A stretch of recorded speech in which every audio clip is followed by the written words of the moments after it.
Hello humans and animals alike, this is Stylus, and welcome back to Gex. Alright, so let us move on to the next level in Kung Fu-ville.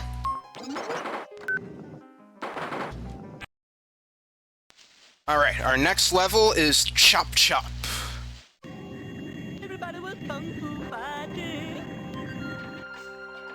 Oh, It's tail time. rockets. TVs and rockets.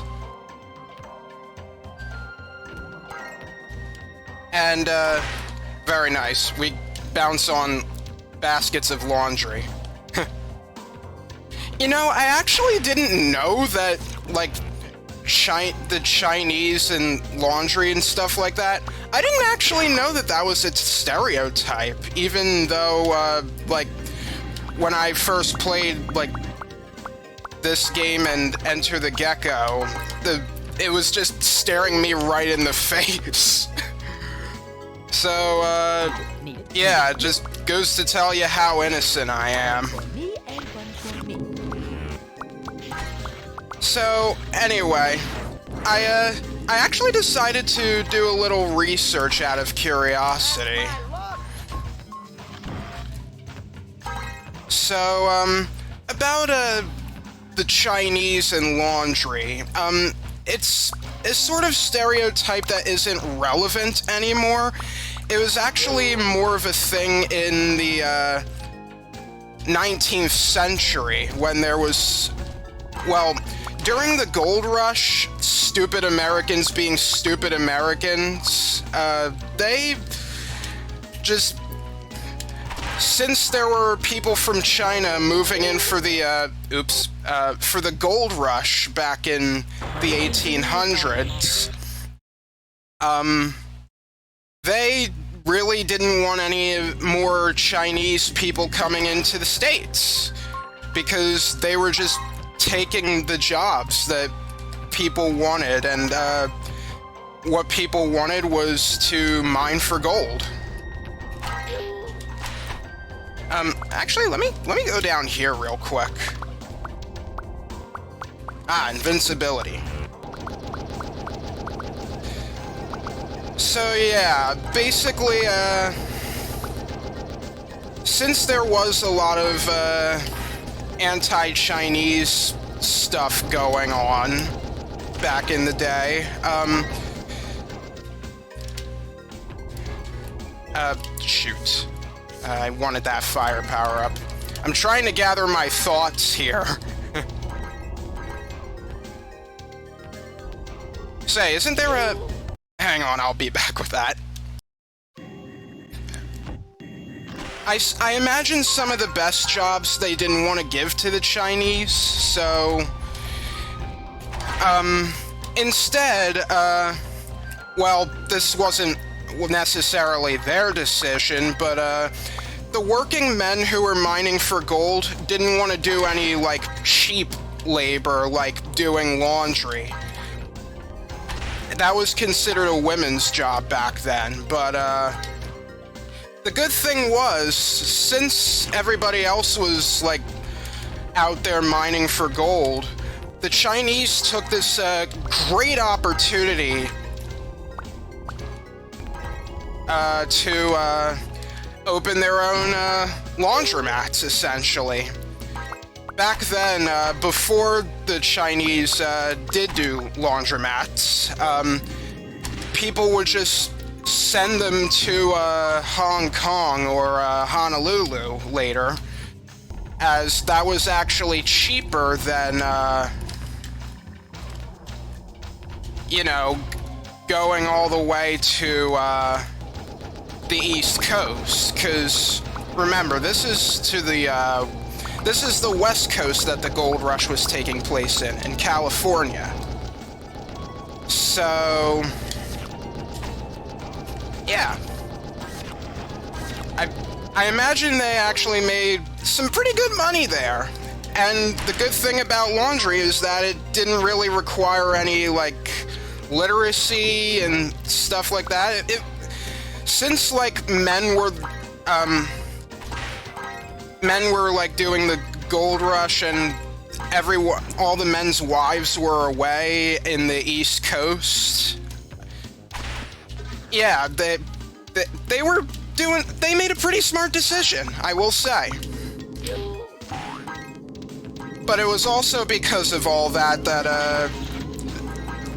laundry and the Chinese kind of go hand in hand when it comes to stereotypes. So, yeah, that is Dylus's history lesson.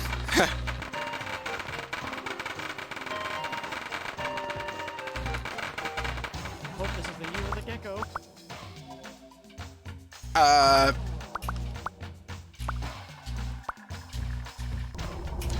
Oh crap! Dang it!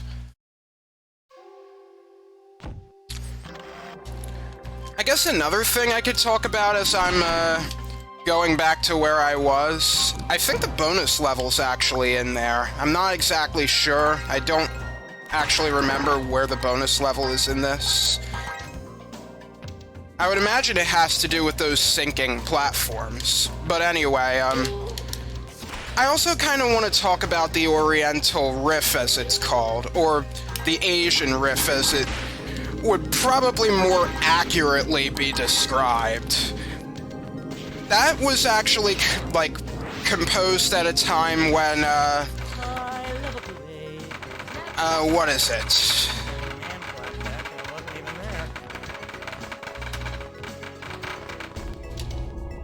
Sorry, I'm just focusing. Okay, it's not here. So, the Oriental Riff, or the Asian Riff, that, with that, I'm actually looking at my research notes for this, I'm sorry. So, let's see, Chinese immigration was banned in, like, 1 year, and,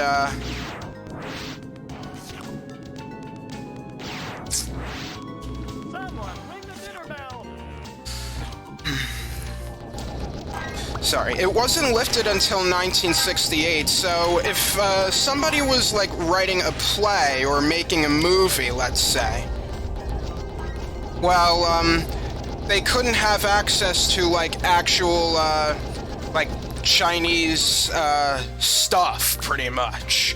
They couldn't, like, contact the people that— Oh, really?!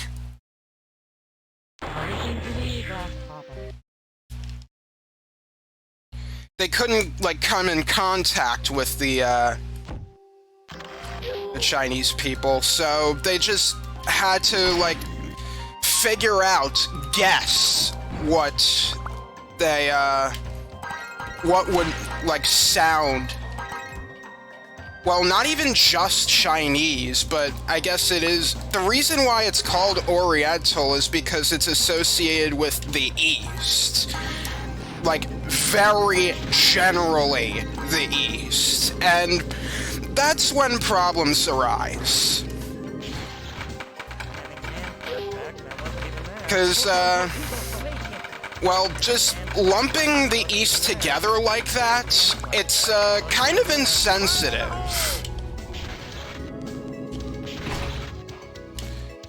So, yeah, that's just what I'm doing. You can research this yourselves as well.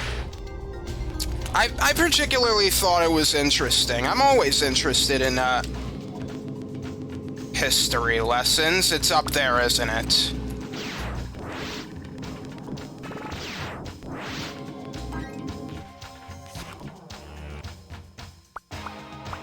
Oh, hang on.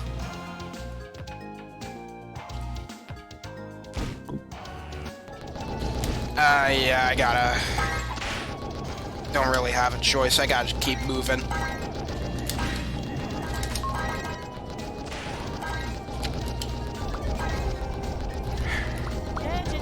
Sorry if my talking wasn't very good. You know, I'm not very good at both playing video games and talking at the same time. I'm not at that sort of level yet. Also, what the heck do flying eyeballs have to do with, like, Japan or China or whatever? Whenever I think of flying eyeballs, I think of, like, the psychedelic era. like rock posters.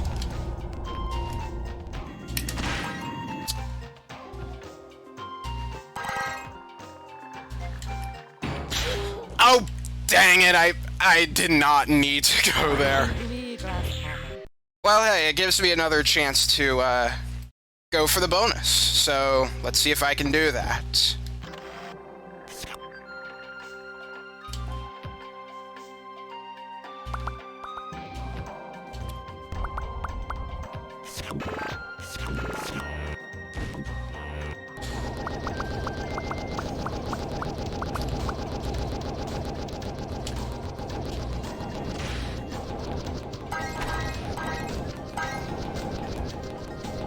Don't have to worry about the spikes. Be sure to get the remote. Actually, oh, I've been down there before. I don't need to go down there again. Alright, let's try. Oh, I see what they want me to do. Very clever. Alright. Let's get the centipede. And...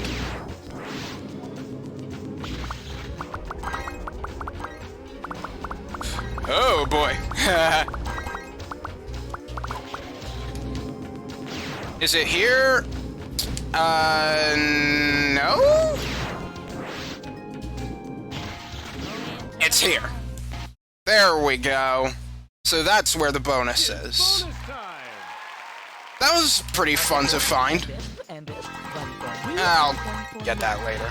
I'm gonna cut here, because we've seen this already, of course.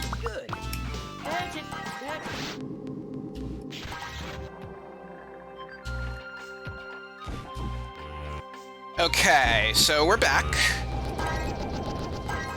Now I'm just gonna, like, beat the level at this point.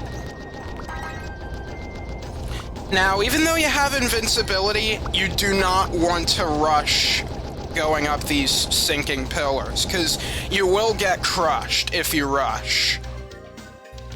Oh, dang it! I gotta jump there!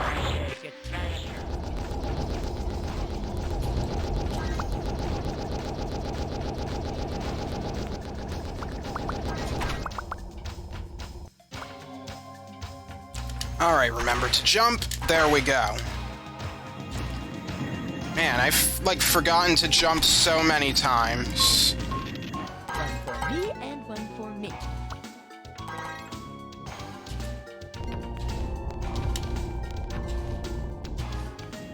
Saturn 12 here's a full house. Alright, I'll just collect these flies and, not even continue going that way. It's just an extra life. Saturn 12 here's a full house.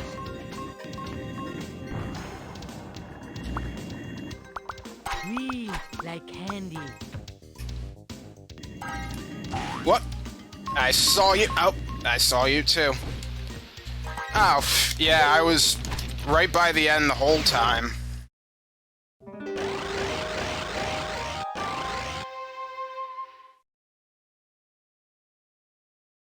Ha! That is wild.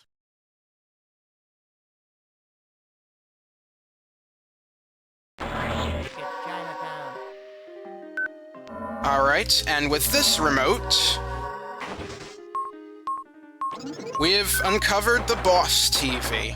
So let us go in and face the toxic turtle. My name is Kane. I seek water. Oh my, it's a giant mechanical turtle! Oh, or it could shrink in size. Now, I actually had no idea what this was supposed to be based off of, like what this had to do with, China. Thing is, it wasn't... this whole level isn't actually just based on China. It actually really is based around the East as a whole. So, what Toxic Turtle is referencing is kaiju. You know, like, Gamera, Godzilla. with it being, well, it's gonna get bigger every time we hit it. It, like, sheds itself every time we hit it. But it's also, like, mechanical, like Mechagodzilla and some other, like, mechanical kaiju.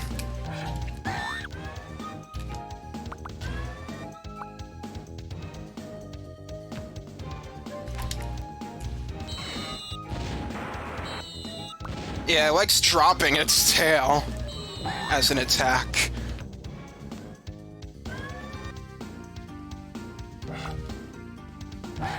Can I just say how much I love how the background looks? Looks really nice. I think one more hit might do it. Gotcha! Oh no, it's getting too big! And it explodes. Cats. There is no substitute.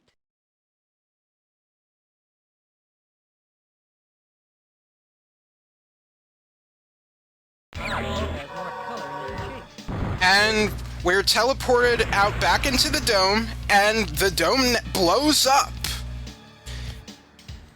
So, what could be inside the dome? Yeah, this place has all the warmth of a Dick Clark special. I don't know who Dick Clark is, but we'll take it.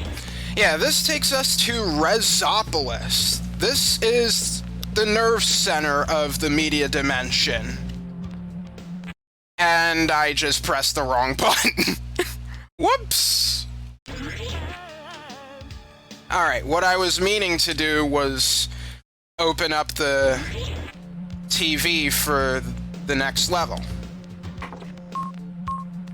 And we'll be tackling this place next time. So, with all that said, thank you for watching.